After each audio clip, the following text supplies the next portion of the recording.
que certaines personnes supportent mal ou très mal leur prothèse. Oui, ça peut arriver, ça reste quand même un contact mécanique. D'autant plus si le membre qui reste, donc la cuisse ou la jambe, si elle est très petite, on doit répartir tout le poids du corps sur une petite zone.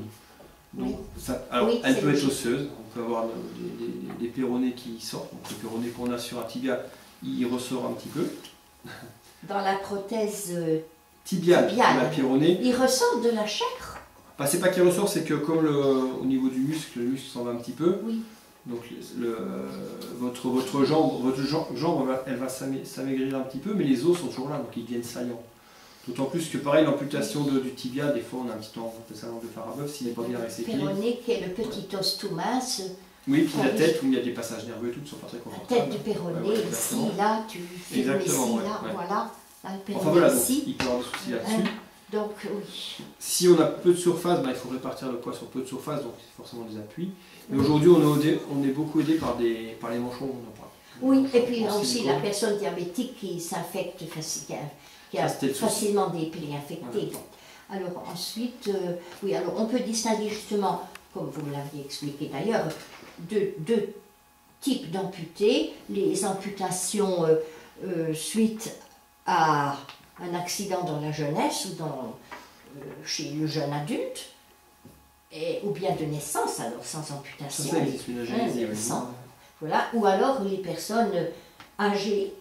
Et les problèmes sont différents. Tout à fait. Alors c'est vrai qu'aujourd'hui, la majeure partie des amputations, c'est des personnes âgées, des problèmes vasculaires, l'artérite, le diabète, des choses comme ça. Oui, oui. Donc c'est plus difficile parce que au niveau équilibre et musculaire et tout ça, on est un petit peu amoindri par rapport à une jeune personne. Oui, nettement. Oui. L'équilibre n'est pas le même. Nettement, oui. La chute a beaucoup plus de conséquences qu'une jeune personne. Oui. Donc on va essayer de faire des prothèses le plus stable possible. Donc on va passer avec des genoux, comme on l'a vu tout à l'heure, qui se bloquent pour éviter la chute fémorale. Qui donne évidemment une démarche plus heurtée, oui, naturelle, mais plus fatigant peut-être, mais en tout cas aussi, on n'aura pas de chute. Plus sûr, voilà. Plus sécurisé, oui, voilà. Bon. Après, toutes les personnes ne seront pas appareillées. Voilà. Alors la rééducation. Vous m'avez parlé d'une rééducation avant la pose d'une prothèse provisoire. Voilà. Pourquoi? Donc ce qui est important, alors cette période est assez petite entre l'amputation, elle devrait être petite, après elle peut être longue. Oui, donc c'est nécessaire en fait d'avoir une petite compression de la cuisse ou de la jambe, parce qu'on a parlé de l'œdème post-opératoire. Oui. L'œdème va vite partir, donc si dès le début on peut un peu le comprimer, ça veut dire qu'il faut mettre des bandes élastiques la journée. Oui. Ça c'est fait par les hôpitaux, par les infirmières. Oui, ton rôle. Voilà. Donc pour que cette jambe, cette cuisse réduise assez vite. Alors, en quoi va consister cette rééducation? Il ne peut pas marcher. Non, mais il y a des mobilités articulaires. Donc, par exemple, on est amputé au niveau du genou. Oui. Il va falloir garder l'amplitude du genou et de la hanche au-dessus. Si on reste assis pendant 3 semaines sans bouger, on ne peut plus étendre sa hanche, étendre le genou, exactement. Et la prothèse, les aliments vont être... la marche sera compromise. Donc il y a un travail de kiné, de musculaire et de garder les amplitudes articulaires. Voilà. Une question entre parenthèses, jusqu'à quel âge est-il concevable? Il n'y a pas de réponse.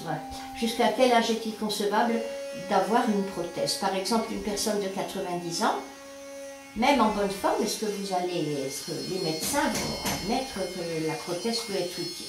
Alors, si la personne vient d'être amputée à 90 ans, c'est vrai que le pronostic de marcher avec une prothèse, il est réduit.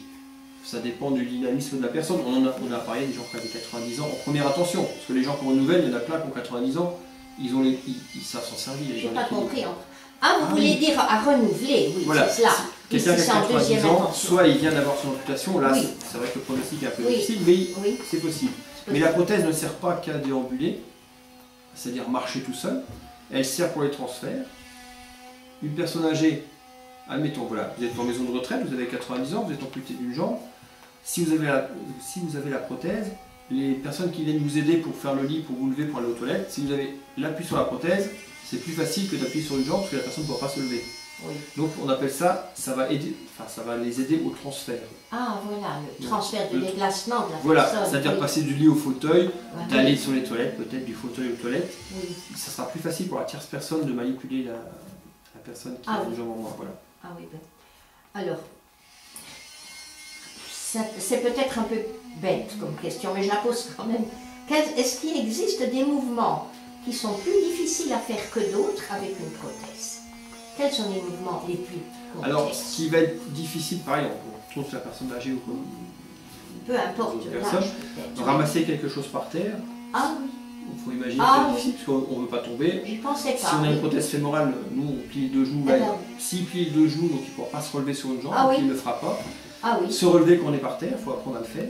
Voilà. Si on tombe ou si on est par terre, il faut apprendre à le faire. C'est toute une éducation complexe. Exactement. Il y a bêtement courir, peut-être qu'on ne pourra plus courir ou accélérer comme on faisait avant. Courir, peut-être que tout le monde trottiner. Pas forcément. Non, mais accélérer pas, ou voilà, bon, c'est des exemples. Le vélo, enfin il y a des choses qu'il faudra refaire ça en rééducation si on veut le faire. Après, si on tombe, la prothèse non seulement ne va pas nous aider, mais nous gênera. Voilà. Oui. Enfin, oui.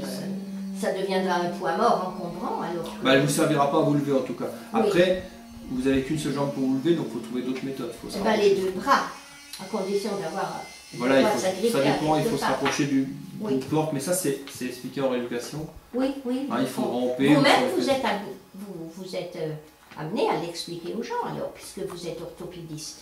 On peut l'expliquer, mais normalement c'est fait sans rééducation. Mais vous ne faites pas la rééducation, vous personnellement. Non. Vous ne chargez pas de la rééducation, sans décliner. On va relever les défauts de marche pour l'expliquer aux patients. Un ancien patient qui revient, on va lui dire. Ou alors quand c'est des nouveaux pieds, on va lui expliquer comment ça marche, ou les nouveaux genoux. Voilà. Mais cet entretien, il faudrait normalement un entretien périodique pour apprendre à se relever. Parce que ça s'oublie. Si vous tombez jamais, il suffit que vous tombez une fois, vous savez plus. Ça, je ne saurais pas vous dire, mais je pense pas, une fois qu'on l'a appris techniquement. Après, on se débrouille. Non. Je ne sais pas. Bon, alors, la prothèse, normalement, vous avez dit qu'on ne doit pas passer la nuit avec sa prothèse. Ah bah non. Et de jour, est-ce qu'il est bon de l'enlever? Peut-être, je ne sais pas, je me demande. C'est bien, dès le début, de se forcer à la mettre, parce qu'il faut l'intégrer. Parce qu'au début, c'est quelque chose qui n'est pas confortable quand on est assis. Après, généralement, la plupart des patients se lèvent, mettent la prothèse et l'enlèvent quand ils se couchent. Bon, certains, s'ils font la sieste, ils vont l'enlever. Ou alors, s'ils ont fait une grande marche, ils vont un petit peu l'enlever pour aérer un petit peu. Enfin, ça, c'est leur confort personnel. Mais en général, on la garde.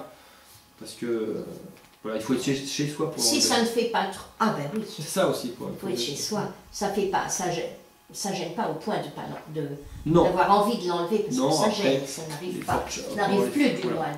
Voilà.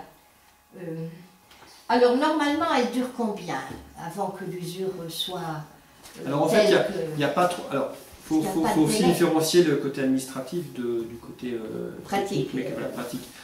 Du côté pratique, la seule chose, comme je l'ai dit, les pieds, un pied classe 3 va être garanti 3 ans sur le fournisseur, doit tenir 3 ans, il tiendra ces 3 ans. S'il y a une casse avant, soit on s'est trompé dans le choix du poids de la classe, de la catégorie du pied, ou alors c'est un défaut du fournisseur, dans ce cas-là il change de pied.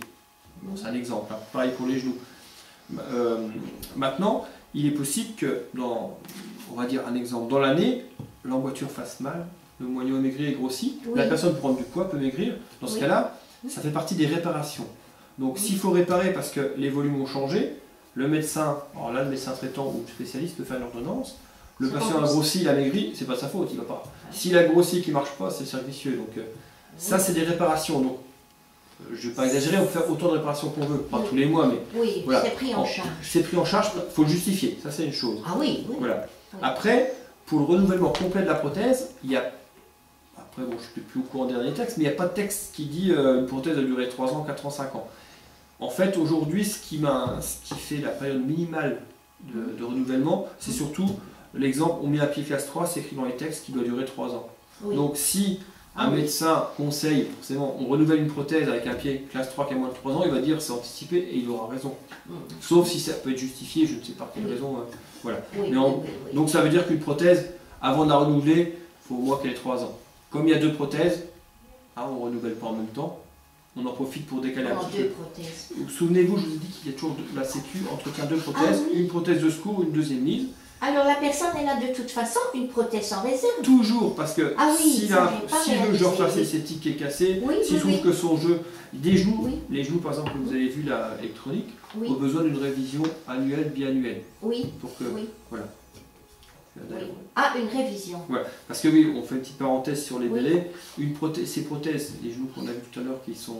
Enfin, vous nous montrerez après. Oui, puis qui nécessitent, vous savez, les tests de périmètre et de vitesse de marche et de descente d'escalier. Elles sont prises en charge pour 5 ans. Donc elles doivent durer 5 ans, avec 4 révisions ou 3 révisions, ça dépend si c'est biennal ou annuel. Donc la Sécu a dit, ok, je vous rembourse, parce que c'est pas des prothèses qui sont assez chères, hein, des genoux qui sont chers, c'est de genoux remboursés de 15 000 euros. 15 000 euros. Le genou, après plus la prothèse, c'est peut-être des prothèses, alors pareil, entre 20 000 et 25 000 euros c'est possible. Ouais. Donc elle a dit, on est d'accord, parce que ça apporte un plus au patient, mais il faut que les fournisseurs garantissent cette prothèse 5 ans. Alors le fournisseur, je parle autant des pièces. Je parle des pièces, hein, c'est-à-dire que le genou du pied, il faut que ça dure 5 ans. Toutes les pièces garantissent 5 ans. L'emboîture, c'est autre chose. En 5 ans, le monsieur peut... Oui, l'emboîture, c'est... Ça peut être changé parce que c'est plus adapté, voilà. Il faut qu'elle soit bien adaptée au début, on est d'accord. Ils ne vont pas contester si le médecin... Mais par contre, le genou à ce prix-là, et pour ce faire, le fournisseur, on doit envoyer ce genou en révision une fois par an ou tous les 2 ans. Il va le réviser. Il y a un prix forfaitaire. De toute façon, il a une prothèse de rechange, vous avez dit. Alors, celle-là aussi. Non, oui, il a une prothèse de rechange, mais pour les genoux électroniques, donc... Ah oui, il n'y a pas de genou électronique de rechange. Ils n'en font pas 2, ça coûte trop cher. On met une autre prothèse à côté. Ah oui, d'accord. Voilà. Sachant que lorsqu'on fait réviser un genou, le fournisseur prête un genou de rechange si le patient ne peut pas rester 10 jours, 15 jours avec l'autre prothèse qui est du coup beaucoup moins stable. Oui, et puis dont il n'a pas ou plus l'habitude. Voilà.